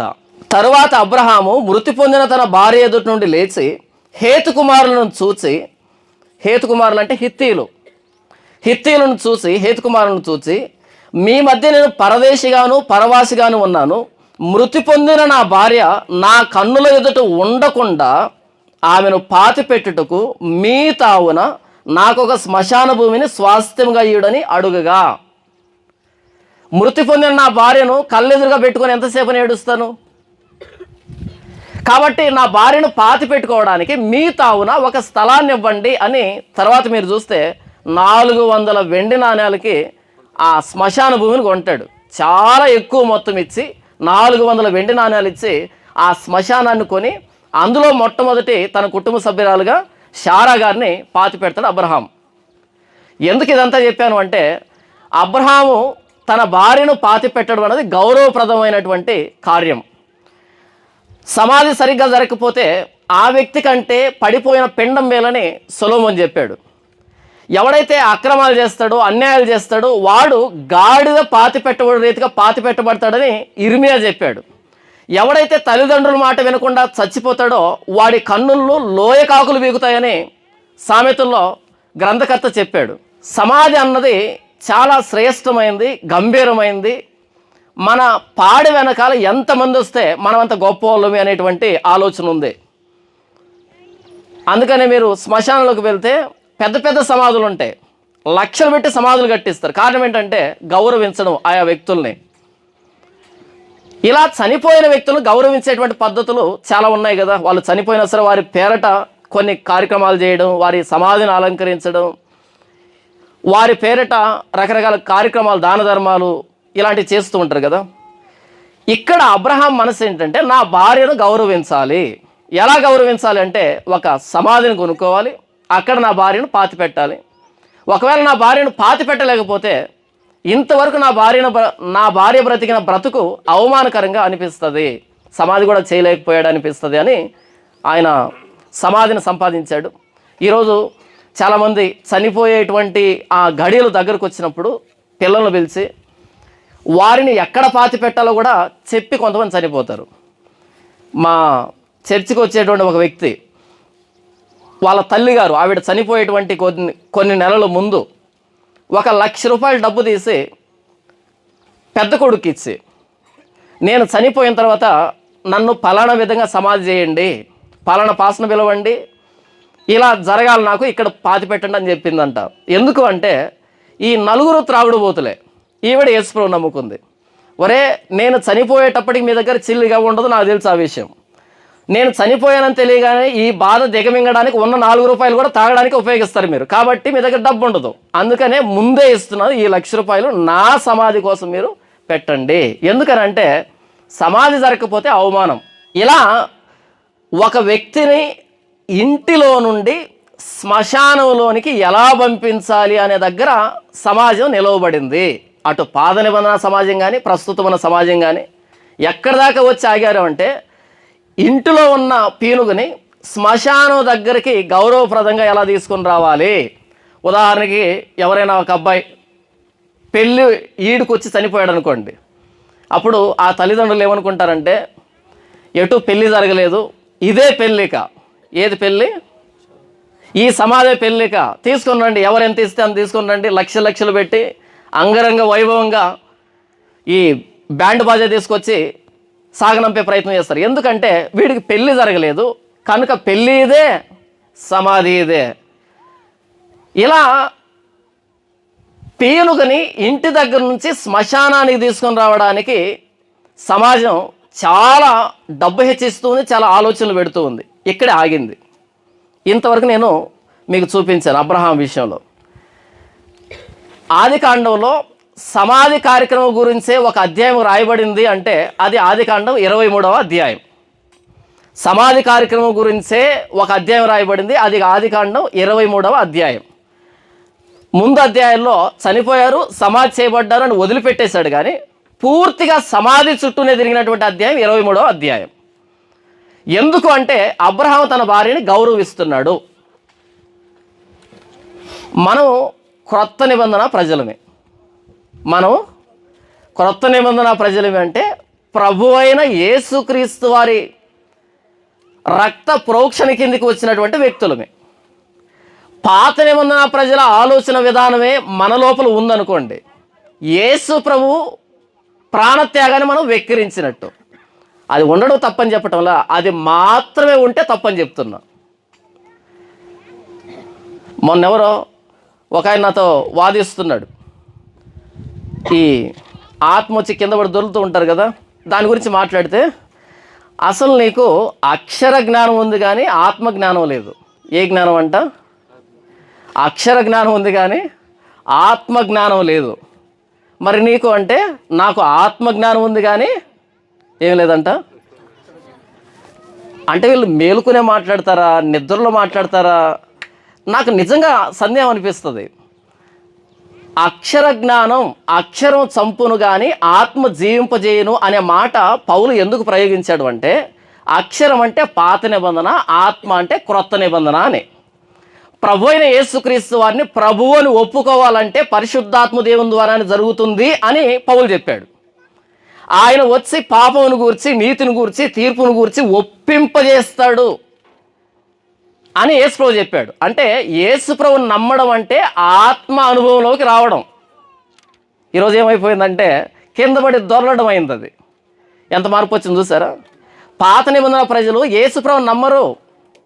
ఎందుకంటే అక్షరం దగ్గర ఆగారు. అక్షరం అంటే రాతి పలకల మీద దేవుని వ్రేలుతో వ్రాయబడిన ఆ నిబంధన దగ్గరే, ఆ ఆజ్ఞల దగ్గరే ఆగిపోయారు. అది అక్షరం అంటే. పాత నిబంధన దగ్గర ఆగిపోయారు. మీరు పరిశుద్ధాత్మ దేవుడు ఏ యేసు ప్రభునైతే ప్రకటించడానికి వచ్చాడో ఆ యేసు ప్రభు దగ్గర రాలేదు అని ఆయన చెప్తూ ఉంటే నేను యేసు ప్రభు నమ్ముకున్నాను. ఎవరికైనా సందేహం ఉందా? నేను యేసు ప్రభు నమ్ముకోలేదా? అంటే నేను ఆత్మ అనుభవంలోకి వచ్చానా, అక్షరం దగ్గర ఆగిపోయానా? ఆత్మ అనుభవంలో ఉన్నాను. నాతో ఏమంటున్నాడు? నాకు అక్షర జ్ఞానం ఉందంట, ఏ జ్ఞానం లేదంట? ఆత్మ జ్ఞానం లేదంట. ఈయనకి ఏ జ్ఞానం ఉంది చెప్పండి ఇప్పుడు? ఏ జ్ఞానం లేదు. సరే, ఆత్మజ్ఞానం పెద్దదా, అక్షర జ్ఞానం పెద్దదా? ఆత్మజ్ఞానం పెద్దదన్నప్పుడు అక్షర జ్ఞానం చిన్నదైనప్పుడు ఇది కూడా రావాలి కదా ఆ వ్యక్తికి. మొదటి మెట్టు ఎక్కితే కదా రెండో మెట్టు ఎక్కుతాం. మొదటి మెట్టు ఎక్క కూడా నేరుగా 10వ మెట్టు ఎలా ఎక్కుతావు? 10వ మెట్టు ఆత్మజ్ఞానం అయితే, మొదటి మెట్టు అక్షర జ్ఞానం అయితే రెండు రావాలి కదా. అలా కాదంట. ఆయనకు ఆత్మజ్ఞానం ఉందంట, అక్షర జ్ఞానం లేదంట. నాకు అక్షర జ్ఞానం ఉందంట, ఆయనకు ఆత్మజ్ఞానం లేదంట. నేనేం మాట్లాడుతున్నాను అంటే కొంతమంది ఏం మాట్లాడతారో వాళ్ళకే తెలియదు. బైబిల్లో వచ్చిన తీసుకుని వాడుకుంటూ ఉంటారు. మనం క్రొత్త నిబంధన ప్రజలమే అన్నప్పుడు ప్రభు అయిన యేసుక్రీస్తు వారు మనకు ఏమి చేశాడు? మన పక్షాన యేసు ప్రభు రక్త ప్రోక్షణ కిందకు వచ్చిన మనం ఎలాంటి ఆలోచన కలిగి ఉండాలి? సమాజము పీనుగుని ఇంటిలో నుండి శ్మశానాన్ని తీసుకుని వెళ్ళడానికి ఈ మధ్యలో గౌరవాన్ని చూపించేదని ప్రయాసపడుతుంది అబ్రహాం కానీ నేడు సమాజం కానీ. కానీ క్రైస్తవుడు మరణాన్ని ఏ కోణంలో చూడాలి? అది నేను అడుగుతున్నటువంటి ప్రశ్న. మైకేల్ జాక్సన్ అని ఒక రాక్ స్టార్, పాప్ స్టార్ ఒక ఆయన చనిపోయాడు. ఆయన చనిపోయినప్పుడు ఆయన్ని గురించి వర్ణిస్తూ వాడినటువంటి పదజాలం ఏంటంటే చావుని డిజైన్ చేసుకున్నాడు అని చెప్పారు. చావుని డిజైన్ చేసుకోవడం అంటే ఇది అని చెప్తున్నా. హీ డిజైన్డ్ హిస్ డెత్ అంటున్నారు వాళ్ళు. ఏం డిజైన్ చేస్తున్నారు అంటే ప్రపంచవ్యాప్తంగా కోట్ల మంది వచ్చారంట ఆయన పార్థివ దేహాన్ని చూడడానికి. ఓహో, ఎక్కువ మందిని ఆ పీనుగు దగ్గరికి రప్పించుకుంటే మరణాన్ని డిజైన్ చేసుకోవడం అన్నమాట. ఎక్కువ మంది వచ్చి ఆ శవాన్ని చివరిగా ఆ పీనుగును చూడడానికి ప్రపంచవ్యాప్తంగా వచ్చారంట. దేశాధినేతలు వచ్చారంట. ఇది మరణం అంటే. ఇలా చనిపోవాలి. ఎలా చనిపోవాలి? ప్రపంచం అంతా మన గురించి ఏడవాలి, ప్రపంచం అంతా మన గురించి మాట్లాడుకోవాలి. ఇక్కడ సమాజం ఆగింది. ఇప్పుడు నేను కొత్త నిబంధనలోని తీసుకుని వస్తాను మిమ్మల్ని. కొత్త నిబంధనలో మరణాన్ని ఎలా చూశారు? ఎందుకు నేను ఈ మాట మాట్లాడుతున్నా అంటే మనం ఆత్మ అనుభవంలో ఉన్నాం. ప్రభు అయిన యేసుక్రీస్తు వారి దగ్గరకు వచ్చాం. కనుక అబ్రహాం ఏది ఆలోచించాడో అదే కనుక ఆలోచిస్తే మనం క్రొత్త నిబంధన కింద లేం, పాత నిబంధన కింద, అంటే ఇంకా పాత సమాజంలోనే పాత ఆలోచనలోనే ఉన్నామని అర్థం. ఇప్పుడు క్రొత్త నిబంధనలోకి వద్దాం. క్రొత్త నిబంధనలో ఏ అపోస్తులుడి ఉత్తర క్రియలు, సమాధి క్రియలు వ్రాయబడ్డాయి కొత్త నిబంధనలో? మరొకసారి, కొత్త నిబంధన అంతట్లో ఎవరిది? లాజరుది. లాజరు గూర్చినటువంటి సమాధి కార్యక్రమాలు వ్రాయబడలే. ధనవంతుడు చనిపోయి పాతి పెట్టబడెను అని ఉంది. లాజరు చనిపోయి దేవదూతల చేత అబ్రహాము రొమ్మున ఆనుకున్నట్టుకు సమాధి మిస్ అయిపోయింది. ఇంకొకసారి చెప్తున్నా వినండి. ధనవంతుడు చనిపోయి పాతి పెట్టబడెను, అప్పుడు అతడు పాతాళంలో. 3 దశలు వచ్చాయి. చనిపోయాడు, సమాధి జరిగింది, అప్పుడు అతడు పాతాళంలో. లాజరు చనిపోయి దేవదూతల చేత అబ్రహాము రొమ్మున, సమాధి లేదు మధ్యలో, డైరెక్ట్ జంప్ అనమాట, లాంగ్ జంప్ ఇది. సమాధిని దాటేశాడు ఈయన. అంటే దిక్కులేని చావు. ఎవరిది? పరదేశికి వెళ్ళినటువంటి లాజరుది ఏ చావు? దిక్కులేని చావు. కుక్కలతో సహవాసం చేస్తూ బ్రతికినోడిని ఎవరైనా సమాధి చేస్తారా? కుక్కలు వచ్చి అతను కురుపులు నాకినంటే అర్థం ఏమని? బెస్ట్ ఫ్రెండ్ అంట ఆయన. ఎవరికి? కుక్కలకి. కుక్కలకి బెస్ట్ ఫ్రెండ్ అంట ఆయన. కుక్కలకి బెస్ట్ ఫ్రెండ్ అంటే ఇంకో కుక్క. బాధపడకండి, ఇలాగే వర్ణించాలి దీన్ని. మన భాషలో చెప్పాలంటే కుక్క లాంటి చావు చనిపోయాడు. కానీ ఎక్కడికి వెళ్ళాడు ఆయన? దేవదూతల చేత అబ్రహాము రొమ్మున ఆనుకొనుటకు కొనిపోబడెను. యేసు ప్రభు ఈ బరియల్ ప్రాసెస్ని స్కిప్ చేశాడు. యేసు ప్రభు ఈ సమాధి కార్యక్రమాన్ని స్కిప్ చేశాడు. అసలు పట్టించుకోలే, అసలు దాని గురించి ప్రస్తావన తీసుకొని రాలే. అటువైపు చూస్తున్నాడు ఆయన, అటువైపు చూపెడుతున్నాడు ఆయన. మనమై అంటే ఇక్కడ ఆగుతాం, ఈ బరియల్ దగ్గర ఆగుతాం, అవునా? అటువైపు చూడం. ఎవరి దగ్గరికైనా వెళ్ళి సువార్త చెప్తున్నాం అనుకో, చనిపోయిన తర్వాత అనగానే ఆపు, నువ్వు చూసావా? ఎవరు చూశారు చనిపోయిన తర్వాత? అవసరం ఇప్పుడు అది? మరేం చేయాలి? ఈ బ్రతికున్నంత కాలం సుఖపడితే చాలు. అటు తర్వాత ఎవరు చూశారండి? ఏదో పెద్ద జ్ఞానవంతులాగా మాట్లాడుతుంటాడు. నువ్వే చూస్తావు పోయిన తర్వాత. కాస్త ఓపిక పట్టు. ఎవడు చూస్తాడన్నా నువ్వే చూస్తావు, ప్రత్యక్షంగా చూస్తావు. మనం చావడం వాస్తవం అయితే చూడడం కూడా వాస్తవమే కదా. ఈ మాత్రం తెలివి ఉండదా? లాజరుకి సమాధి కార్యక్రమం లేదు. ఏ అపోస్తులుడికి సమాధి కార్యక్రమాలు జరిగినట్టుగా కొత్త నిబంధనలో వ్రాయబడ్డాయి? స్టెఫెను ఉన్నాడా? ఆత్మతోనూ బలముతోనూ నింపబడి వారి మధ్య పరిచర్య చేయబడ్డానికి పురమాయించబడ్డాడు కదా. ఎలా చనిపోయాడు? రాళ్లతో కొట్టబడి చనిపోయాడు. రాళ్లతో ఎవరిని కొడతారు? పిచ్చి కుక్కను కొడతారు. ఒక కుక్కకి పిచ్చి పట్టినప్పుడు దానిని ఊరంతా తలా ఓ రాయేసి చంపుతారు. అంటే మన భారతదేశ భాషలో చెప్పాలంటే అలా చనిపోయాడు ఆయన. పిచ్చి కుక్కను కొట్టినట్టుగా రాళ్లతో కొట్టి మరి చంపారు. మన మతాన్ని అంటున్నాడు, మోషేని అంటున్నాడు, ధర్మశాస్త్రాన్ని అంటున్నాడు అని రాళ్లతో కొట్టి చంపబడ్డాడు. సమాధి రాళ్ళే సమాధి, రాళ్ళే సమాధి. ఆయన రాళ్ళతో కొట్టబడుతూ ఉన్నప్పుడు మోకాళ్ళ మీదకి వచ్చి ఆకాశం తెరవబడిందంట. తండ్రి అయిన దేవుడు ఉన్నాడంట. ఆయన కుడి పార్శాన ప్రభు అయిన యేసుక్రీస్తు వారు కూర్చున్నట్టు చూసి, యేసు ప్రభువా నా ఆత్మను తీర్చుకో. మరి సమాధి మిస్ చేశాడేంటి దేవుడు? సమాధి కార్యక్రమం గురించి ఏమీ వ్రాయబడలేదే. తర్వాత వాళ్ళు తీసుకుని వెళ్ళి పాతి పెట్టుంటారు. ఆ ఒక్క మొక్కుతో ముగించేశాడు, ఇంకేమీ వ్రాయలే. ఎన్ని పూలదండలు వచ్చాయి, ఎంతమంది వచ్చారు, ఎంత పెద్ద స్పీకర్ వచ్చాడు, ఎంతమందికి భోజనం వండారు, ఈ డీటెయిల్స్ లేవేక అటువైపు వెళ్ళిపోయింది. ఏ అపోస్తలుడు చనిపోయినప్పుడు సమాధి కార్యక్రమాల గురించి పరిశుద్ధాత్మ దేవుడు కాస్త నిదానించి 2 లైన్లైనా వ్రాయడానికి సమయం తీసుకున్నాడు? ఎవరి గురించి వ్రాయలే. అపోస్తలుడైన పౌలు తిమోతికి రాసిన 2వ పత్రికలో అంటాడు, నా పరుగు కడుముట్టించుతని, నా విశ్వాసం కాపాడుకుంటుని, నా కొరకు నీతి కిరీటం ఉంచబడింది. అది నాకు మాత్రమే కాదు, తన ప్రత్యక్షతను అపేక్షించే వారందరి కోసం ఉంచబడింది అనేదానికంటే పైన నేను ఇప్పుడు పానార్పణముగా పోయబడుచున్నాను, నేను వెడలిపోవు కాలము సమీపమై ఉన్నది అని అన్నాడు. అదే చివరి ఉత్తరం. ఎలా వెళ్ళాడన్నది బైబిల్లో లేదు, చరిత్రలో ఉంది. ఎలా అంటే నీరో చక్రవర్తి తల నరికి చంపాడు. సమాధి కార్యక్రమాల గురించి రాయబడలే.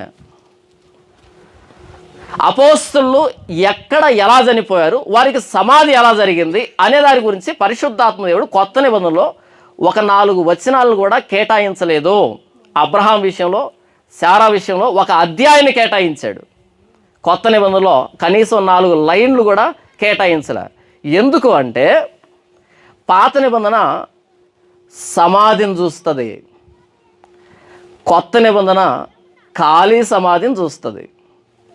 మరొకసారి చెప్తాం వినండి. పాత నిబంధన సమాధిని చూస్తుంది. నా భార్యను నా కళ్ళెదుట నుండి కప్పి పెట్టడానికి, మూసి పెట్టడానికి నాకు ఒక శ్మశాన భూమి కావాలి. ఇది డీల్ అక్కడ. ఎందుకు? నా భార్య నా కళ్ళెదురుగా ఉంటే నాకు బాధ ఎక్కువైపోతుంది. ఎంతసేపు అని ఏడవాలి చెప్పు? మనం పేనుగును ఎంతసేపు ఉంచుకుంటే అంత బాధ. ఏడుస్తాం, కన్నీళ్ళు అయిపోతాయి. మరలా కాసేపటికి ఇంకో ఎవరో వస్తారు, మరలా ఏడుస్తాం, మరలా బాధ అనిపిస్తుంది. ఎంత తొందరగా వీలైతే అంత తొందరగా సమాధిలో పెట్టేసి మనల్ని మనం ఓదార్చుకునే ప్రయత్నం చేస్తాం. ఎదురుగా ఉంటే బాధ ఎక్కువైపోతాయి. కాబట్టి శారాను మూసి పెట్టడానికి, దాచిపెట్టడానికి, సమాధి చేయడానికి మాత్రమే అక్కడ ప్రస్తావన జరిగింది. కొత్త నిబంధనలో యేసు ప్రభుని దాచిపెడదాం అనుకున్నాడు ఒక ఆయన.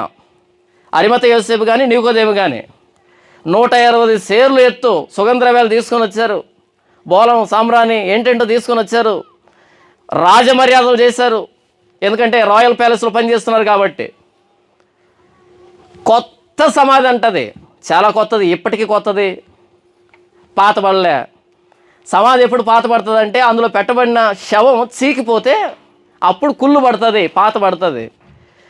అరిమత యోసేపు తన కోసం తొలిపించుకున్న సమాధి అది కొత్త సమాధి. ఆ కొత్త సమాధిలోనికి యేసు ప్రభు వెళ్ళాడు. ఎలా అంటే సుగంధ ద్రవ్యాల చేత చుట్టబడి లోపలికి వెళ్ళాడు, కుళ్ళు బట్టలే. అంటే యేసు ప్రభు సమాధి సుగంధ ద్రవ్యాలతో పరిమళిస్తుంది. ఈ ప్రపంచంలో సమాధి పరిమళించే సమాధి, సుగంధ ద్రవ్యాల వాసన వెదజల్లే సమాధి ఎక్కడైనా ఉంది అంటే అది యేసు ప్రభుది. ఎందుకంటే కుళ్ళు బట్టలే ఆయన. నీ పరిశుద్ధుని కుళ్ళు పట్టనీవు అనే లేఖనం యేసు ప్రభు విషయంలో నెరవేరింది. మామూలు వాసన కాదు, రాతి వాసన కాదు లోపల ఉండేది, నారబట్టల వాసన కాదు, సుగంధ ద్రవ్యాల వాసన. 120 సేర్లు ఎత్తు సుగంధ ద్రవ్యాలతో చుట్టు పెట్టారు. ఆ వాసన గుమాలిస్తుంది యేసు ప్రభు సమాధిలో. మనం సమాధిలోకి వెళ్ళాలనుకోండి, మీరంతా సీమోనను ప్రేమిస్తున్నారు కదా, చాలా ఇష్టం కదా. సరే, మీ అందరికీ ఒక పరీక్ష. అర్ధరాత్రి 12 గంటలకి ఒక్కరే లైట్ వేసుకోకుండా సీమోనన్న సమాధి దగ్గరికి వెళ్ళి ఒక 5 నిమిషాలు ప్రార్థన చేసి మరలా రాగలుగుతారా? కదా. ఇంత చలిలో కూడా 4 అడుగులు వేసేటప్పటికి 1 లీటర్ చెమట కారదు. ఎందుకు అంటే ఏమో ఆ సమాధి దగ్గర ఏముంటుందో. చాలా సినిమాలు చూసాం కదా గతంలో. సమాధి దగ్గర ఏముంటుంది? ఆ సమాధిలోంచి ఇలా ఒక చేయి బయటకు వస్తూ ఉంటుంది కదా, తెల్లగా. ఎంత నల్లగా చచ్చిపోయినా సరే తెల్లటి చేయి బయటకు వస్తుంది. అదేంటో మరి, చచ్చిపోయిన తర్వాత తెల్లబడుతున్నారేమో. ఏంటంటే లోపల ఆలోచనలు ఉన్నాయి కాబట్టి సమాధి అనగానే భయం ఆవరించింది కదా. యేసుప్రభు సమాధిలో ప్రేతాత్మలు లేవు, దేవదూతలు ఉన్నారు. దేవదూతలు, పరలోకపు రిసెప్షన్ సెంటర్ అది, పరలోకానికి సంబంధించిన రిసెప్షన్ అది. దేవదూతలు ఉన్నారు ఆయన సమాధిలో. పాత నిబంధన సమాధి దగ్గర ఆగిపోతే కొత్త నిబంధన ఖాళీ సమాధిని పరిచయం చేసింది. యేసు ప్రభు సమాధిని ఖాళీ చేశాడు. నీ సమాధి, నా సమాధి ఏ సమాధి కాబోతుంది? మూసివేయబడిన సమాధి, ఖాళీ సమాధి? నా సమాధి అయితే ఖాళీ అవుతుంది అని నాకు నా ప్రభు అయిన యేసుక్రీస్తు వారి ఖాళీ సమాధిని బట్టి ప్రగాఢమైనటువంటి విశ్వాసం. మరి మీకు పాత నిబంధన సమాధిని చూపించింది, క్రొత్త నిబంధన ఖాళీ సమాధిని పరిచయం చేసింది ఈ ప్రపంచానికి. బయట వాళ్ళకి అర్థం కాలే, మనకు అర్థమైందా? యేసుప్రభు సమాధి చాలా కొత్తది, సుగంధ ద్రవ్యాల వాసన, అందులో పీనుగు వాసన రాదు, అందులో ప్రేతాత్మలు లేవు, దేవదూతలు ఉన్నారు. దేవదూతలు ఏం చెప్పారు తెలుసా? భయపడకండి, ఆయన లేచి ఉన్నాడు. సమాధి దగ్గరికి వెళ్ళాలంటే భయపడతాం, కానీ యేసుప్రభు సమాధి దగ్గర వచ్చేటువంటి స్టేట్మెంట్ ఏంటంటే భయపడకండి, ఆయన ఇక్కడ లేడు, ఆయన లేచి ఉన్నాడు, మిమ్మల్ని కలుస్తా అని చెప్పాడు. వెళ్ళి పేతుకి మాట చెప్పండి, ఆయన గలిలోకి వెళ్తాడంట, వెళ్ళి గలిలోకి కలుసుకోండి ఆయన్ని, ఆయన మీతో మాట్లాడాలనుకుంటున్నాడు. అరే, దేవదూతలు ధైర్యం చెప్తున్నారు, భయపడుతున్న వారితో ధైర్యం చెప్తున్నారు. పాత నిబంధన సమాధిని చూపెడితే క్రొత్త నిబంధన ఖాళీ సమాధిని ప్రభు అయిన యేసుక్రీస్తు వారు మనకు పరిచయం చేశాడు. ఈ ఖాళీ సమాధి నీకు నాకు అర్థమైతే మన జీవితాలు ఎంత బాగుంటాయి. నేను నా సమాధిలో ఉండిపోయేవాడిని కాదు, సమాధి నుంచి బయటకు వచ్చేవాడిని అనే విశ్వాసం లోపలుంటే మన జీవితం ఎంత బాగుంటుంది తెలుసా, ఎంత పరిమళిస్తుంది తెలుసా. యేసు ప్రభు సమాధిలో వచ్చిన పరిమళం కంటే ఎక్కువ పరిమళం మన జీవితంలో వస్తుంది కదా. నంబర్ 1, పాత నిబంధన సమాధిని చూపెడితే క్రొత్త నిబంధన ఖాళీ సమాధిని చూపించింది. నంబర్ 2, పాత నిబంధన దహన సంస్కారాలను గురించి వివరిస్తే, ఈ చనిపోయిన తర్వాత ఉత్తర కార్యక్రమాల గురించి ప్రస్తావిస్తే, క్రొత్త నిబంధన తీర్పు గురించి పరిచయం చేస్తుంది. క్రొత్త నిబంధన ఏం చెప్పింది? తీర్పును గురించి. ప్రకటన గ్రంథము 20వ అధ్యాయము 11 నుంచి ఒక అద్భుతమైనటువంటి మాట వ్రాయబడింది, సందర్భం రాయబడింది, నేను చదివి వినిపిస్తాను. మరియు ధవలమైన మహాసింహాసనమును దాని యందు ఆసీనుడై ఉన్న ఒకరిని చూచితనే, భూమి ఆకాశములు ఆయన సముఖం నుండి పారిపోయాను, వాటికి నిలువ చోటు కనబడకపోయాను, మరియు గొప్పవారేమి కొద్దివారేమి మృతులైన వారందరూ ఆ సింహాసనం ఎదుట నిలబడి ఉన్నట్టు చూచుతున్నాయి. అప్పుడు గ్రంథములు విప్పబడెను, మరియు జీవ గ్రంథమును వేరొక గ్రంథము విప్పబడెను. ఆ గ్రంథముల యందు వ్రాయబడి ఉన్న వాటిని బట్టి తమ క్రియల చొప్పున మృతులు తీర్పు పొందిరి. సముద్రము తనలో ఉన్న మృతులను అప్పగించెను, మరణమును పాతాళలోకమును వాటి వశమునున్న మృతులను అప్పగించెను, వారిలో ప్రతివాడు తన క్రియల చొప్పున తీర్పు పొందెను. ఇక్కడ గొప్పవారేమి కొద్దివారేమి, సముద్రము తనలో ఉన్న మృతుల్ని అప్పగించింది. మృతులు ఎక్కడుంటారు? సమాధుల్లో ఉంటారు. కానీ ఎవరు అప్పగించారంట? సముద్రం. సముద్రంలో మృతులు ఎందుకున్నారు? ఆ రోజుల్లో యేసుప్రభువు నమ్ముకుంటే ఒక గొయ్యి తీసి అందులో ఒక గుంజ పాతి, ఆ గుంజకి 2 చేతులు వెనకాలకి విరిచి కట్టి, ఆ సముద్రపు నీళ్లు కొద్ది కొద్దిగా లోపలికి వదులుతూ ఇలా నీళ్లు పైకి వస్తుంటే ఇక్కడ దాకా నీళ్లు రప్పించి, ఇప్పుడు చెప్పరా, యేసు ప్రభువుని నమ్మితే ఆ కొంచెం మట్టం పెంచుతాం, యేసు ప్రభువుని వదిలిపెడితే బయటికి తీస్తాం. ఇక్కడ దాకా వచ్చాయి నీళ్ళు. ఇప్పుడు వేదిక మీద ఉన్నాను, మీరంతా నా ఎదురుగా ఉన్నారు. ఇప్పుడు యేసు ప్రభు అంటే ఇష్టం అంటే ఓ ఇష్టం అని నా గుండెలు బాదుకుంటాను నేను. అసలు నా గుండె నిండా యేసు ప్రభు అంటారు ఏంటంటో అంటాను. అలా కాదు, అలా గుంజబాతి నీళ్ళు ఇక్కడ దాకా రప్పించి ఇప్పుడు చెప్పు వాక్యం అంటే అప్పుడు వాక్యం చెప్పాలి. అలా అనేక మందిని, కొన్ని వేల మందిని గుంజకు పాతి ఇక్కడ దాకా నీళ్ళు రప్పించి యేసు ప్రభు నమ్ముతారా? నమ్మితే నీళ్ళు వస్తాయి, ఇక్కడికి మునిగితే చాలు, అంతేనా? ఇక్కడ దాకా అక్కర్లే. యేసు ప్రభువును వదిలిపెడితే బయటకు తీస్తాం. అప్పుడు సాక్ష్యం ఇచ్చారు, మేము చనిపోయినా ప్రభు అయిన యేసుక్రీస్తు వారే దేవుడు, ఆయన రక్షకుడు. అలా సముద్రము తనలో ఉన్న మృతుల్ని అప్పగిస్తుంది. ఎవడు గల్లంత అయ్యేదానికి లేదు.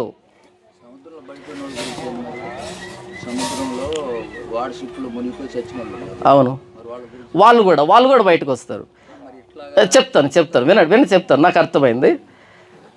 కొందరు నిత్యమైన అవమానం పొందడానికి బయటకు వస్తారు, కొందరు జీవాన్ని పొందడానికి, ఘనత పొందడానికి బయటకు వస్తారని దానియేలు గ్రంథం 12 చివరిలో ఉంటుంది. యేసు ప్రభు కేక విని ఆ రోజు సమాధులు తెరవబడితే బయటకు వస్తారు ఆయన కేక విని. కొందరు జీవ పునరుద్ధానానికి, కొందరు తీర్పు పునరుద్ధానానికి బయటకు వస్తారు. అయితే మనం యేసు ప్రభు కోసమని సముద్రంలో ముంచివేయబడిన వాళ్ళ గురించి మాట్లాడుతున్నాం. ఇక్కడ యేసు ప్రభు లేకుండా చనిపోయారు చాలామంది, వాళ్ళు కూడా బయటకు వస్తారు. దేనికి వస్తారు? తీర్పు బయటకు వస్తారు. అంతేనా? ఒక వ్యక్తికి ఉరిశిక్ష ఖరారైంది, వచ్చే సంవత్సరం పలానా తారీఖు ఉరిశిక్ష. ఈరోజు వాడు బిర్యానీ తింటున్నాడు జైల్లో. ఏమి రాజభోగం అండి అని అంటారా? చనిపోయిన వ్యక్తి తీర్పుకు వెళ్తున్నాడు అనుకో, తీర్పుకు వెళ్ళడానికి లేస్తే ఏంటి, లేవకపోతే ఏంటి, ఎటు తీర్పే. పెనం మీద నుంచి పొయ్యిలో పడతాడు అంతే. పెనం మీద ఉన్నా నిదానంగా కాలుతాడు, పొయ్యిలో పడినా కాలుతాడు. పెనం మీద ఉన్నా పొయ్యిలో ఉన్నా పెద్దగా తేడాలి. అలా యేసు ప్రభు కోసం ప్రాణాన్ని అర్పించినటువంటి వారి ప్రాణాలు గల్లంతు కావు. కొద్దివారేమి గొప్పవారేమి. సముద్రం తనలో ఉన్న మృతులను అప్పగిస్తుంది. చంపి ఎవరికి తెలియకుండా కాల్చేసి ఎక్కడైనా పడేసి ఎక్కడికి వెళ్ళిపోయాడో, ఏమైపోయాడో, ఆ రోజు వస్తాడు, బయటకు వస్తాడు. గల్లంతు కావు, శవాలు గల్లంతు కావు. ఆయనకు లెక్క ఖచ్చితంగా ఉంది, ఎవరు ఆయన నమ్ముకున్నారు అని లెక్క ఖచ్చితంగా. ఏం చెప్తున్నాడు ఇక్కడ అంటే, మీరు సమాధి కార్యక్రమాల గురించి ఆలోచించకండి. మీరు సముద్రంలో పడి చచ్చినా, అగ్నిలో పడి చనిపోయినా, ఎక్కడ ఎలా చనిపోయినా, గల్లంతైనా దాన్ని మీరు పట్టించుకోవద్దు. ఆ లెక్క నా దగ్గర ఉంది. రేపు మీరు బయటకు వస్తారు, ఎక్కడ ఎలా చనిపోవాలన్నది మిగతా వాళ్ళు ఆలోచిస్తారు. మీరు దేని గురించి ఆలోచిస్తారంటే, వారి వారి క్రియల చొప్పున ప్రతివాడు తీర్పు పొందుతాడు. మీరు తీర్పు గురించి ఆలోచిస్తూ బ్రతకండి. దరిద్రం ఏంటంటే మనం కూడా సమాధి గురించి ఆలోచిస్తున్నాం. ఇది వచ్చిన సమస్య. చాలామంది నా దగ్గరకు వస్తారు, కొంతమంది ఉన్నారు, అయ్యగారు ఆ చర్చికి వెళ్తూ ఉన్నాం, మీ చర్చికి వస్తాం, అగ్రిమెంట్ ఏంటంటే మేము చనిపోయిన రోజు మమ్మల్ని సమాధి చేస్తావా? చాలామంది క్రైస్తవంలో అటు హైందవంలోనో మిగిలినటువంటి వాటి దగ్గర ఉంటే చనిపోయిన తర్వాత చాలా కార్యక్రమాలు ఉంటాయి. ప్రతి కార్యక్రమానికి వేల రూపాయలు డబ్బులు అవుతాయి. కానీ క్రైస్తవంలో ఏ కార్యక్రమాలు ఉండవు. అలా తీసుకెళ్ళి అక్కడ పాతి పెట్టేస్తాం. ఇక 7 ఊరు 8వ ఊరు ఇలాంటి ఏమి ఉండవు మన దగ్గర. అంటు ముట్టు కార్యక్రమాలు ఏమి ఉండవు. ఇలా ఒక జ్ఞాపకార్థం కూడా పెట్టుకుంటాం, 10 మంది భోజనం చేస్తాం, అయిపోయింది. కానీ అక్కడ చాలా కార్యక్రమాలు ఉంటాయి కాబట్టి వాటిని తప్పించుకోవడానికి పెట్టెలో శ్మశానానికి వెళ్ళడానికి యేసుని నమ్ముకుంటున్నటువంటి జనాభా చాలామంది ఉన్నారు. ఆ యేసుని నమ్ముకుంటే అలా డీసెంట్గా తీసుకుని వెళ్తారు, అలా పాతి పెడతారు, ఎలాంటి కార్యక్రమం ఉండదు అనేటట్టు అనుకుంటున్నారు. పెట్టెలో శ్మశానానికి వెళ్ళడం కాదు కావాల్సిందే, తీర్పును మనసులో పెట్టుకొని బ్రతకడం కావాలి. క్రొత్త నిబంధన తీర్పును గురించి పరిచయం చేస్తుంది. మనం ఎలా చనిపోయినా, ఎంత అవమానకరంగా చనిపోయినా సరే దేవుడికి మన లెక్క ఆయన దగ్గర ఉంది.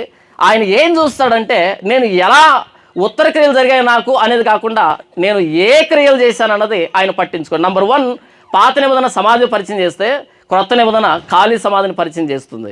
నంబర్ 2, పాత నిబంధన సమాధిని చూపెడితే, సమాధిని సంపాదించుకోవడం చూపెడితే, కొత్త నిబంధన తీర్పును మనసులో పెట్టుకుని బ్రతకండి అనేది పరిచయం చేస్తుంది. నంబర్ 3, పాత నిబంధన చనిపోయిన వ్యక్తిని సమాధిలో పెట్టే దాని గురించి హెచ్చిస్తుంటే వారి జీవితాన్ని అంతటిని, కొత్త నిబంధన పునరుద్ధానం గురించి ప్రస్తావిస్తుంది. ఒకసారి ఫిలిప్పీయులకు రాసిన పత్రిక 3వ అధ్యాయము 7 నుంచి నేను చదివి వినిపిస్తున్నాను. అయినను ఏవేవి నాకు లాభకరములై ఉండనో వాటిని క్రీస్తు నిమిత్తము నష్టముగా ఎంచుకుంటున్నాయి. నిశ్చయముగా నా ప్రభువైన యేసుక్రీస్తుని గురించిన అతి శ్రేష్టమైన జ్ఞానము నిమిత్తమై సమస్తమును నష్టముగా ఎంచుకొనుచున్నాను. క్రీస్తును సంపాదించుకొని ధర్మశాస్త్ర మూలమైన నా నీతిని గాక క్రీస్తునందుని విశ్వాస మూలమైన నీతి అనగా విశ్వాసమును బట్టి దేవుడు అనుగ్రహించు నీతి గలవాడినై ఆయన యందు అగుపడు నిమిత్తమును ఏ విధము చేతనైనను మృతుల్లో నుండి నాకు పునరుద్ధానం కలగవలనని ఆయన మరణ విషయంలో సమాన అనుభవం గలవాడునై ఆయనను ఆయన పునరుద్ధాన బలమును ఎరుగు నిమిత్తమును ఆయన శ్రమలలో పాలువాడొకట ఎట్టిదో ఎరుగు నిమిత్తమును సమస్తమును నష్టపరుచుకుని వాటిని పెంటతో సమానంగా ఎంచుకొనుచున్నాను. అపోస్తలుడైన పౌలు తనకు ఏవేవి లాభకరములై ఉన్నాయో వాటన్నిటిని నష్టంగా ఎంచుకుంటున్నాడంట. ఏ విధము చేతనైనను క్రీస్తు పునరుద్ధానములో పాలువాడు కావాలని. ఏం కావాలని?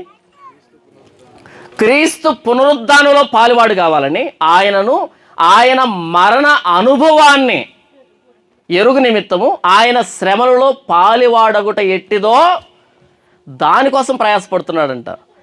మన కష్టాలు వద్దు కదా, మన కష్టాలు వద్దు. అరే ఏం క్రైస్తవం ఇది?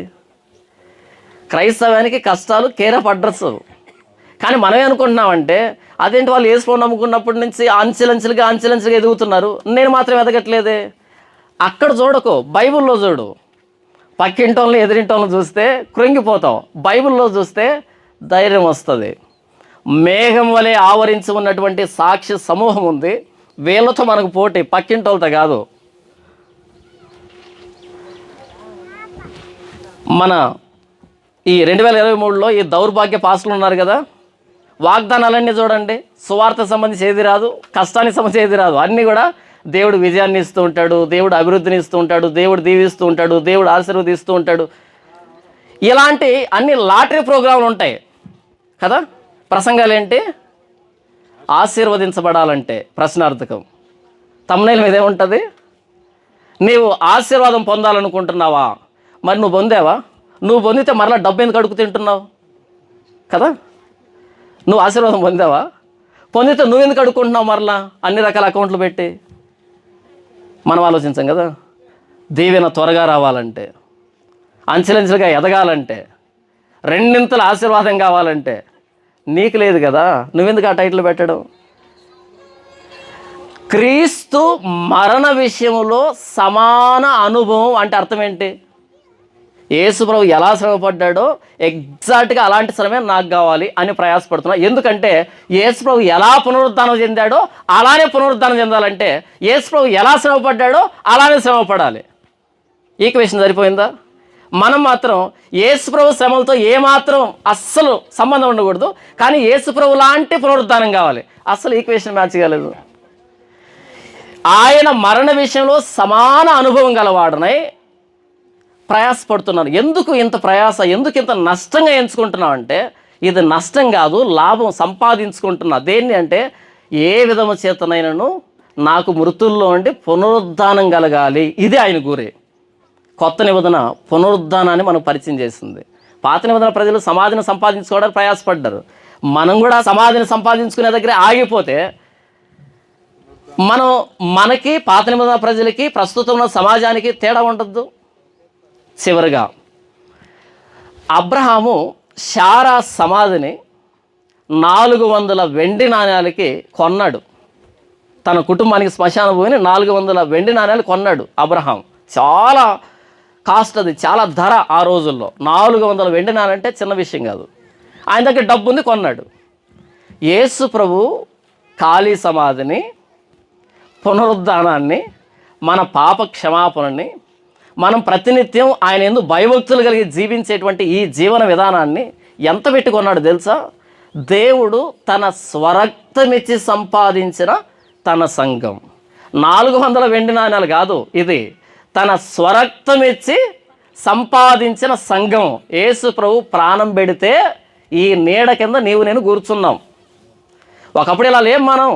నేను ఎక్కడున్నానో, మీరు ఎక్కడున్నారో, ఏం చేస్తున్నారో, ఏమైపోయి ఉండే వాళ్ళమో ఏమో తెలియదు.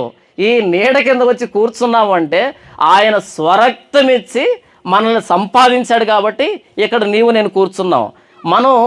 మన విశ్వాసము, మన గురి, మన గమ్యము, మన భాగ్యము మనకు అర్థం కాక అలా బ్రతుకుతున్నాం. కానీ ప్రతి చిన్నదానికి తచ్చెట్లాడుతున్నాం. కానీ మన భాగ్యం ఎంత గొప్పది అని అర్థమైతే ఆ ఆనందంలో ఏ కష్టాన్నైనా జయించవచ్చు. ఉదయాన్నే నా కొడుకు అంటున్నాడు, అలా లోపలికి వెళ్తే చర్చ్ ఉంది, అక్కడ అంతా పాకేసి ఉంది. ఇది చర్చినా అన్నాడు వాడు. ఇది కాదు, అటువైపు పాకు ఉంది కదా, దాన్ని చూసి ఇది చర్చినా అన్నాడు వాడు. అంటే వాడు పెద్ద పెద్ద చర్చిలు చూశాడు, పెద్ద పెద్ద చర్చిలు, పెద్ద పెద్ద వేదికలు, ఓ హంగామా చూశాడు. ఇప్పుడు వాడిని ఆ పాకలో తీసుకుపోతుంటే ఇది చర్చి ఏంటి నాన్న అంటున్నాడు వాడు. చర్చ్ అంటే పాకో, చర్చ్ అంటే బిల్డింగ్ కాదు. చర్చ్ అంటే మనం, నేను, నీవు, కాల్డ్ అవుట్ అంటే పిలువబడిన వారమే. లోకంలో నుంచి ప్రభువైన యేసుక్రీస్తు వారి రక్తం చేత విమోచించబడి ప్రభువైన యేసుక్రీస్తు వారిలో విశ్వాసం ఉంచి పరలోకానికి వెళ్ళడానికి పిలువబడిన వాళ్ళమే.